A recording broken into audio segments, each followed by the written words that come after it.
నేపాల్లో రాజకీయాలు హాట్ గా మారాయి. 2008 వరకు రాచరిక పాలనలో కొనసాగిన నేపాల్ 2008లో ప్రజాస్వామ్య దేశంగా అవతరించింది. అయితే 16 ఏళ్ల కాలంలో 10 సార్లు ప్రభుత్వాలు మారాయి. పార్టీలు జతకట్టడం, కొద్ది రోజులకే విడిపోవడంతో అక్కడ ప్రభుత్వాలు మారడం పరిపాటిగా మారింది. తాజాగా మరోసారి ఇప్పుడు నేపాల్లో కొత్త ప్రభుత్వం ఏర్పాటుకు రంగం సిద్ధమవుతుంది. ఇప్పటి వరకు ప్రచండకు మద్దతుగా నిలిచిన ఓలీ ఇప్పుడు కొత్త కూటమిని ఏర్పాటు చేయడంతో ప్రచండ ప్రధాని పదవి ప్రమాదంలో పడింది. ప్రభుత్వానికి మద్దతు ఉపసంహరించుకున్న ప్రచండ మాత్రం రాజీనామాకు అంగీకరించడం లేదు. దీంతో అక్కడ రాజకీయాలు మరోసారి ఉత్కంఠగా మారాయి.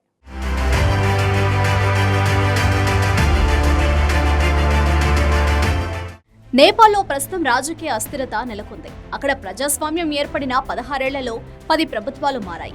239 ఏళ్ల పాటు కొనసాగిన రాచరిక వ్యవస్థ 2008లో ముగిసింది. అప్పటి నుంచి అక్కడ ప్రజాస్వామ్యబద్ధంగా ఎన్నికలు జరుగుతున్నాయి. అయితే ఇప్పుడు మరోసారి అక్కడ ప్రభుత్వం మారే సూచనలు కనిపిస్తున్నాయి. నేపాలీ కాంగ్రెస్ మాజీ ప్రధాని KP Sharma Oli party Communist party of Nepal పిఎన్యుఎంఎల్ ఒకటవడంతో నేపాల్లో మరోసారి ప్రభుత్వం మారుతున్నట్లు తెలుస్తోంది. దీంతో ప్రస్తుత ప్రధాని ప్రచండ పదవి కోల్పోనున్నారు. తాజా రాజకీయ పరిణామాలతో ప్రచండ సంకీర్ణ ప్రభుత్వం మద్దతు కోల్పోయారు. అయితే ప్రధాని పదవికి రాజీనామా చేసేందుకు ఆయన నిరాకరించారు. ప్రభుత్వం నడిపేందుకు కావాల్సినంత మెజారిటీ లేకపోవడంతో నేపాల్లో మరోసారి పొలిటికల్ హీట్ పెరిగే అవకాశం కనిపిస్తోంది. నేపాల్ కాంగ్రెస్ ఓలీ మధ్య ఒప్పందం కుదిరింది. దీంతో కొత్త ప్రభుత్వం ఏర్పాటయ్యేందుకు రంగం సిద్ధం చేస్తుండగా ప్రచండ మాత్రం తాను రాజీనామా చేసేందుకు సిద్ధంగా లేనని చెబుతున్నారు. కొద్ది రోజుల క్రితం కేపీ శర్మ ఓలీ పార్టీ సమావేశం జరిగింది. సమావేశం అనంతరం ఈ కొత్త కూటమిలో చేరాలని ఆయన చిన్న పార్టీలకు విజ్ఞప్తి చేశారు. అనంతరం 2 పార్టీల మధ్య ఒప్పందం కుదిరినట్లు సిపిఎన్యుఎంఎల్ డిప్యూటీ జనరల్ సెక్రటరీ నేపాల్ మాజీ విదేశాంగ మంత్రి ప్రదీప్ గ్నేవాలీ తెలిపారు. ఓలీ పార్టీ సిపిఎన్యుఎంఎల్ ప్రస్తుతం ప్రచండ ప్రభుత్వంలో భాగంగా ఉంది.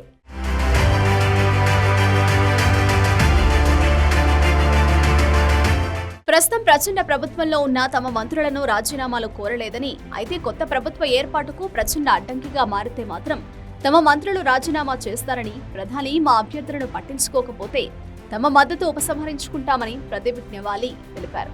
ప్రస్తుతం ప్రచండ ప్రభుత్వంలో ఓలీ పార్టీకి చెందిన 8 మంది మంత్రులుగా ఉన్నారు. కాంగ్రెస్ తో ఒప్పందం కుదుర్చుకోవడానికి కారణాలు ఉన్నాయని ప్రదీప్ గ్నేవాలీ అన్నారు. ప్రధానమంత్రి ప్రచండ గత నెల రోజులుగా నేపాలీ కాంగ్రెస్ తో కలిసి నేషనల్ యూనిట్ ప్రభుత్వ ఏర్పాటుకు చర్చలు జరుపుతున్నారు. అందువల్లే అవిశ్వాసం తలెత్తింది. అందువల్ల నేపాలీ కాంగ్రెస్ తో పొత్తు పెట్టుకోవాల్సి వచ్చింది. ప్రచండ ప్రతిపాదనను నేపాలీ కాంగ్రెస్ తిరస్కరించడంతో మేము ఆ పార్టీతో చర్చలు జరపమన్నారు. నేపాలీ కాంగ్రెస్ సిపిఎన్యుఎంఎల్ పొత్తుపై రాజకీయ వర్గాల నుంచి భిన్నాభిప్రాయాలు వ్యక్తమవుతున్నాయి.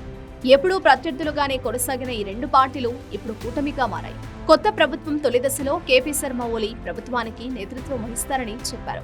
ప్రభుత్వ నేపాల్లో 2 పెద్ద పార్టీలు కలిసి ప్రభుత్వం ఏర్పాటు చేయాలని నిర్ణయించుకున్నప్పుడు ప్రధానమంత్రి తన పదవి నుంచి తప్పుకోవాలని సిపిఎన్యుఎంఎల్ నేతలు చెబుతున్నారు.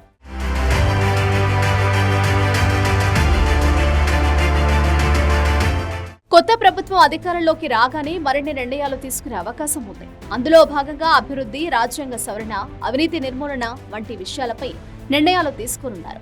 అయితే రాజ్యాంగ సవరణకు 3/2 మెజారిటీ అవసరం ఉంది. దీంతో కొత్త ప్రభుత్వంలోని నేతలు ఇతర రాజకీయ పార్టీలతోనూ సంప్రదింపులు జరుపుతున్నారు. ప్రధానమంత్రి రాజీనామా చేయకపోవడంతో పార్లమెంట్లో విశ్వాస తీర్మానాన్ని ఎదుర్కోవాల్సి ఉంటుంది. ప్రధానిని రాజీనామా చేయాలని కోరుతున్న ఆయన అంగీకరించడం లేదు. దీంతో సిపిఎన్యుఎంఎల్ తన మంత్రులను ప్రభుత్వం నుంచి ఉపసంహరించుకునే అవకాశం ఉందని తెలుస్తోంది. ఇక నేపాల్లో ఉన్న పలు పార్టీలు సైతం కొత్త కూటమికి మద్దతుగా నిలుస్తున్నాయి. దీంతో విశ్వాస తీర్మానంలో ప్రచండ పార్టీకి ఓటమి తప్పదని తెలుస్తోంది. మొత్తం 275 మంది సభ్యులున్న నేపాలీ పార్లమెంట్లో ప్రచండకు చెందిన కమ్యూనిస్ట్ పార్టీ ఆఫ్ నేపాల్కు 32 మంది మాత్రమే సభ్యులున్నారు. ప్రచండకు కేపీ శర్మ ఓలీ పార్టీ మద్దతుంది. ఓలీ పార్టీకి 78 మంది ఎంపీలున్నారు. అక్కడ చిన్న పార్టీలు సైతం కొత్త కూటమికి మొగ్గు చూపడంతో నేపాల్లో ప్రభుత్వం మార్పు తథ్యమని కనిపిస్తోంది.